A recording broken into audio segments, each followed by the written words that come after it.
नमस्कार, मैं हूं कल्पिता और आप सभी का स्वागत है हमारे कार्यक्रम में जिसका नाम है क्या करे क्या ना करे। दोस्तों, सरदर्द, सर्दी, जुकाम, कब्ज इन जैसी समस्याओं पर कई सारे लोग कई सारे नुस्खे बताते हैं। उनमें से कुछ काम आते हैं तो कुछ काम नहीं आते। अगर कोई एक नुस्खा किसी एक के काम आ गया तो जरूरी नहीं कि वो दूसरे के भी काम आ जाए। तो ऐसे में कौन सा इंग्रेडिएंट किस नुस्खे में किस मात्रा में यूज करना चाहिए, ये हम कैसे पता लगाएं? तो चलिए जानते हैं हमारे आज के इस एपिसोड में। आज हमारे साथ जुड़ चुकी है डॉक्टर कृति सोनी जी। तो चलिए उनका स्वागत करते हैं और हमारे एपिसोड की शुरुआत करते हैं। नमस्ते डॉक्टर कृति सोनी, आपका हमारे क्या करे क्या ना करे के मंच पर बहुत बहुत स्वागत है। नमस्ते। मैं क्या करें क्या ना करें की पूरी टीम को बहुत ही थैंक्स कहना चाहूंगी मुझे आज यहाँ बुलाने के लिए। और आप लोगों का ये जो कंट्रीब्यूशन है टुवर्ड्स सोसाइटी, जिसमें आप ये जो आपकी कोशिश है, I really wish all the best to all of you. Thank you so much ma'am. Ma'am, जैसे ही घरेलू नुस्खों की बात आती है तो एक नुस्खा होता है जो हर कोई बताता ही बताता है, और वो है कि पतले होने के लिए गर्म पानी में नींबू निचोड़कर पीना चाहिए। तो क्या करना है वो तो हमें पता है, पर ऐसा क्यों होता है? नींबू में ऐसे क्या गुणधर्म होते हैं जिनकी वजह से वो पतला होने में हमारी मदद करता है? देखिए, ये जो घरेलू नुस्खे हैं, जो कई लोग आपको चलते फिरते ऐसे ही बताते रहते हैं कि आप करिए और आपको फायदा होगा, ये जरूरी नहीं है कि ये हर किसी को सूट करे। आ, जो आपने बोला कि नींबू को पानी में निचोड़ के पीना, क्या ये सही है? या हमें हमें लगता है कि इससे वजन कम हो रहा है, पर ये सही नहीं है, ये सबके लिए सही नहीं रहता है। नींबू का जो रेलेवेंस है, क्योंकि वो खट्टा होता है, वो हमारे पेट में जो हमारे गैस्ट्रिक जूसेस होते हैं, जो खाने को डाइजेस्ट करने में हेल्प करते हैं, नींबू उसको स्टिमुलेट करता है। हम्म। इसलिए आपका डाइजेशन बेटर होता है।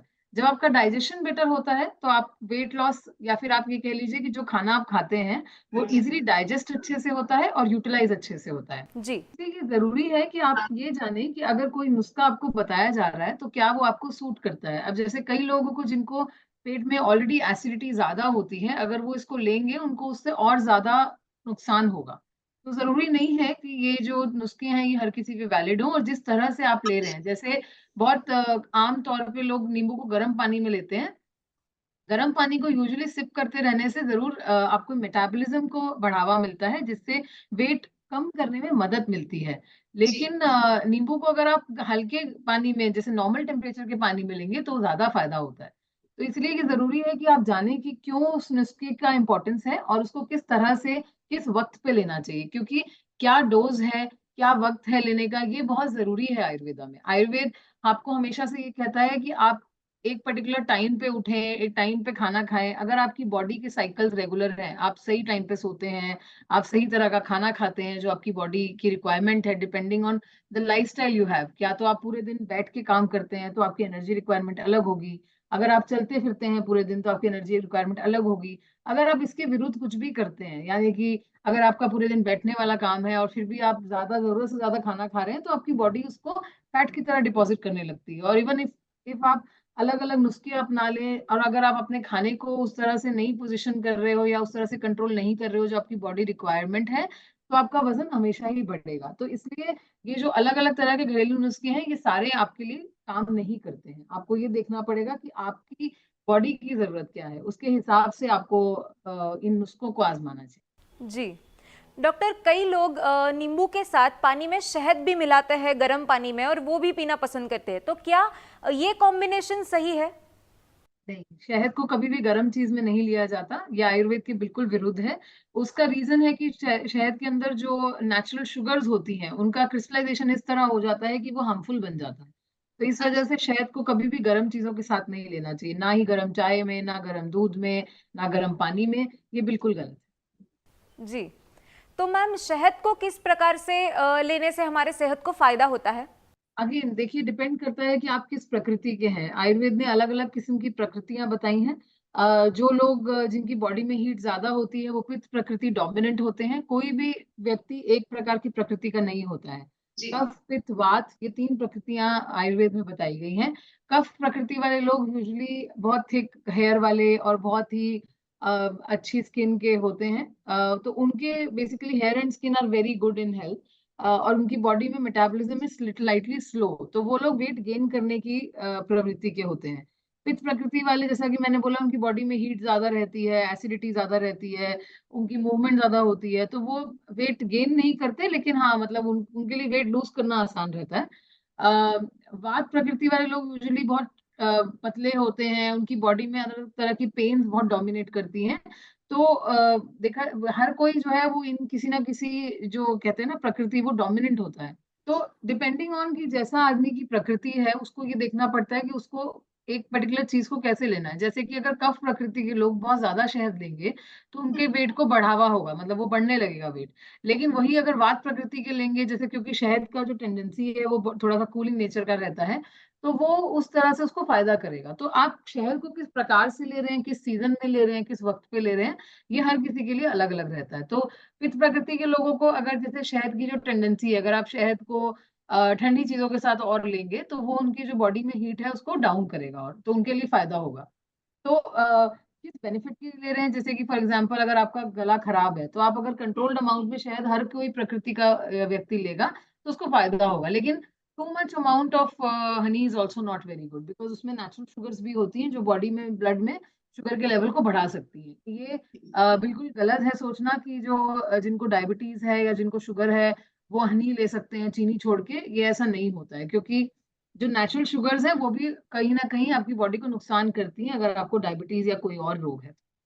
जी मैम, ये तो एक नुस्खे की बात हो गई। एक और नुस्खा है जो कहा जाता है कि जब भी हमारे दांतों में दर्द हो तो दांतों के नीचे लौंग दबाकर रखी रखी जाती है, या फिर लौंग का तेल रुई में लेकर वो रुई उस जगह पर रखी जाती है। तो लौंग दांतों के दर्द में किस तरह से कार्य करती है?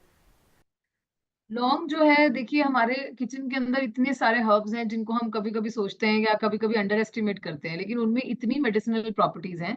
अगर आप लौंग की प्रॉपर्टीज की बात करेंगे तो लौंग के जो तेल है या लौंग है, उसके अंदर एक वॉलेटाइल इंग्रेडिएंट होता है जिसे बोलते हैं यूजनॉल। यूजनॉल जो है वो लौंग के वो जो पंजेंट टेस्ट और जो तीखापन आता है लौंग में, उसके लिए रिस्पॉन्सिबल होता है।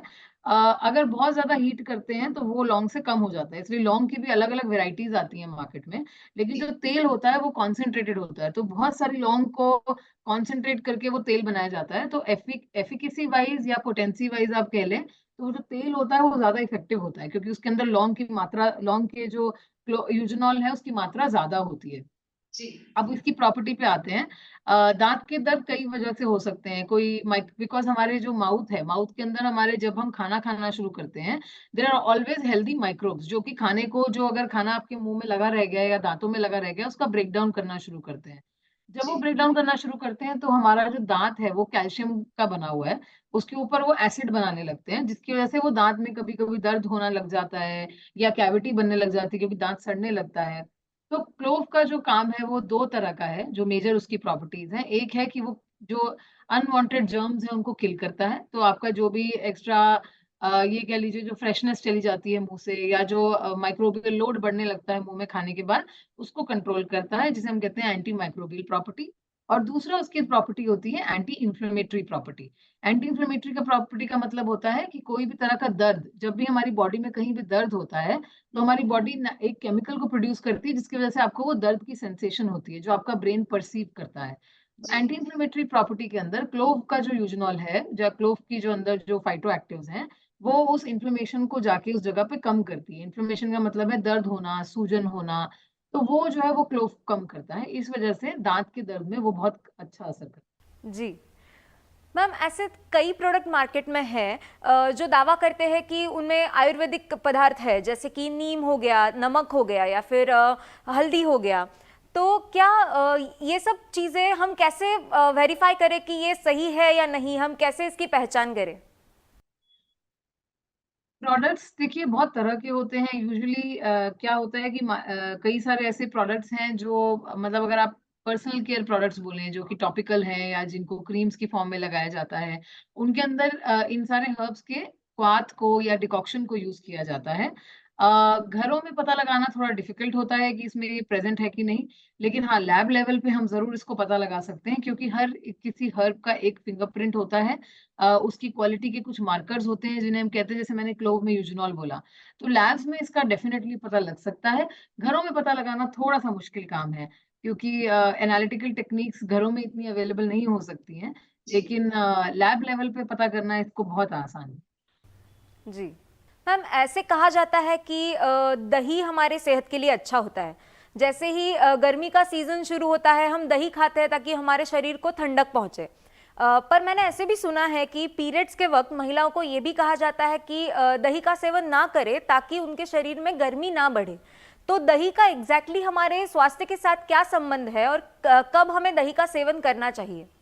देखिए, दही एक बहुत ही अच्छा सॉल्यूशन है उन लोगों के लिए जो दूध को डाइजेस्ट अच्छे से नहीं कर पाते हैं। दही का ये भी एक बहुत अच्छा इम्पैक्ट है कि वो एक प्रोबायोटिक है। दही के अंदर एसेंशियल बैक्टीरिया है जो आपकी गट हेल्थ के लिए, आपकी स्टमक के लिए बहुत अच्छा है। लेकिन आयुर्वेद के अकॉर्डिंग एक समय होता है जब आप दही को ले सकते हैं।